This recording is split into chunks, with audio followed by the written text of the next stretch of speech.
Ryan, hindi ko inakala na mananatili ka pa kasama ni Lydia makalipas ang lahat ng mga taon. Pinakamatagal mong relasyon?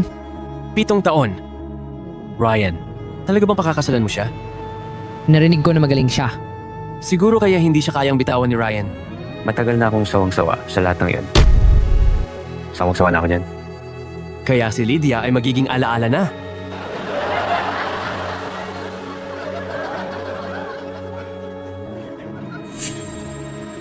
Nawala ko ang sarili ko at reputasyon para sa iyo. At ngayon sinasabi mong gusto mo si Claire dahil siya'y katulad ng dating ako. Ryan, nagagawa mong tratuhin ako ng ganito dahil lang mahal kita.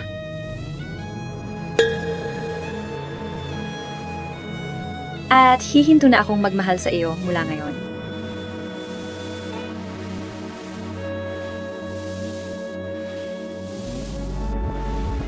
Dahil hindi na ako makakabalik sa dating ako. Sa palagay ko, tapos na tayo.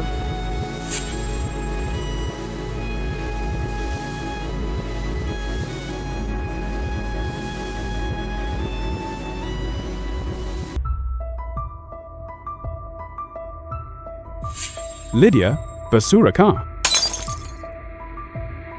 Lydia, anong lakas ng loob mong bumalik? Pumasok ka rito. Kinansela ng mga Zeller ang kasunduan. Oo. Walang kwenta, hindi mo nga mapangalagaan ang isang lalaki. Basura. Lumuhod ka. Walang kwenta, katulad mo ang yumaong nanay mo. Wala kang silbi.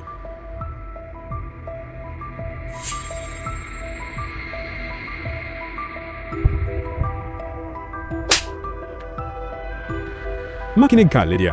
Habang nasa pamilyang ito, kasusunod ka sa akin at magiging hakbang mo ako tungo sa tagumpay.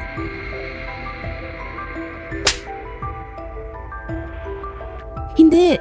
Bata pa lang siya. Pakawalan mo siya. Lydia.